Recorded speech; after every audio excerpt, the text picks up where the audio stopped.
Da li ste ikada razmišljali o tome kako se određuje vrednost Bitcoina i zašto je toliko intrigantan za investitore širom sveta? Dobrodošli u još jednu epizodu našeg audio putovanja.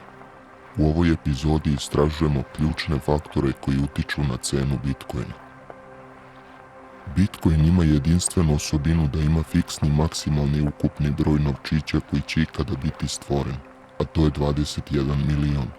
Što ga čini imunim na inflaciju koju obično uzrokuju centralne banke štampanjem više novca. Ono što je važno naglasiti jeste halving ili prepolovljenje nagrade za rudarenje novih blokova na Bitcoin blockchainu, što se obično događa svake 4 godine.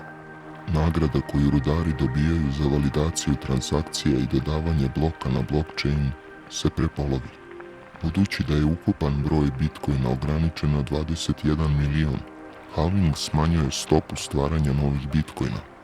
To znači da se s vremenom proizvodnja novih Bitcoina sve više smanjuje i da se postepeno približavamo tom maksimalnom ograničenju od 21 milion. S obzirom na to da potražnja za Bitcoinom raste, a ponuda novih Bitcoina se smanjuje usled halvinga, to stvara povećani nivo oskudnosti na tržištu.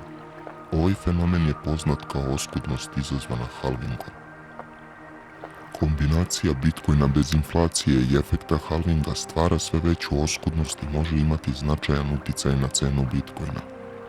U prošlosti nakon svakog halvinga primećen je uzastopan rast cene Bitcoina jer se ponuda smanjuje dok se potražnja povećava.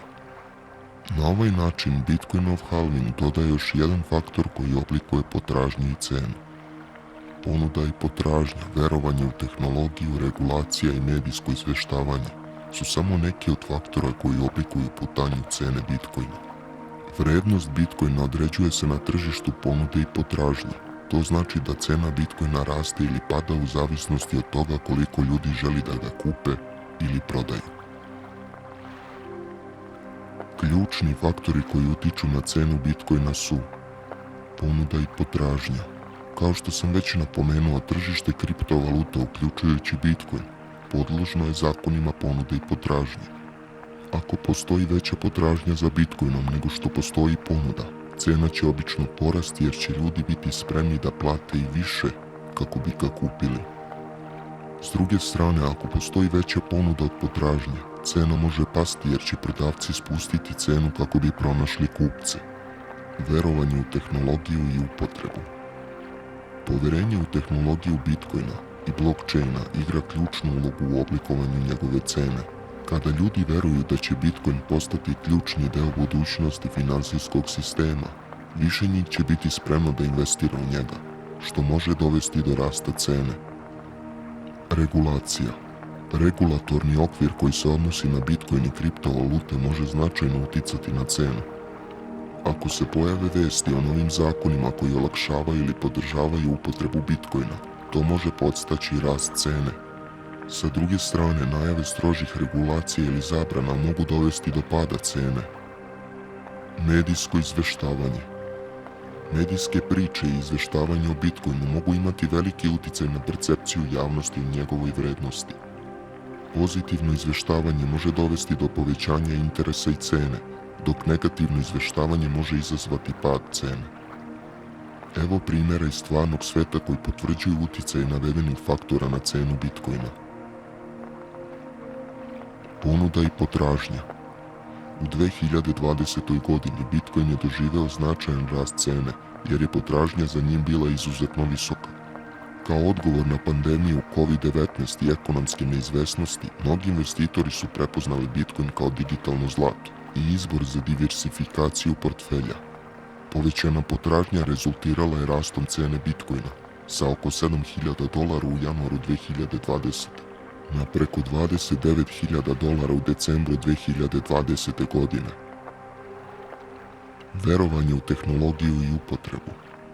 Elon Musk, CEO kompanije Tesla i SpaceX, javno je izrazio svoju podršku Bitcoina putem Twittera i uključio ga u strategiju korporativnog ulaganja. Kada je ova vest objavljena u februaru 2021. godine, cena Bitcoina skočila je za više od 20% u jednom danu. Regulacija.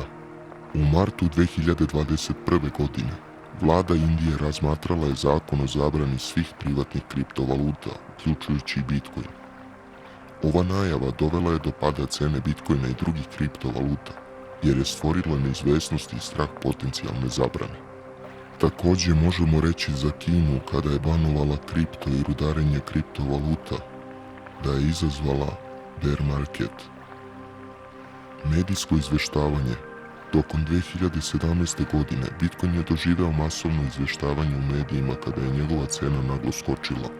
Pozitivne priče o ljudima koji su postali milioneri zahvaljujući Bitcoinu stvorile su FOMO, strah od propuštanja, i podstakle ljude da ulaže, što je dodatno povećalo cenu.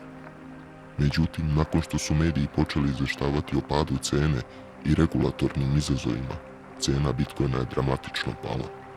Ovi primjeri pokazuju kako faktori ponude i potražnje, verovanja u tehnologiju, regulacija i medijsko izvještavanje, ali isto tako i manipulacija od strane velikih investitora i medijskih kuća, mogu dovesti do povećanja ili pada cene Bitcoina, stvarajući izazove i prilike za investitore.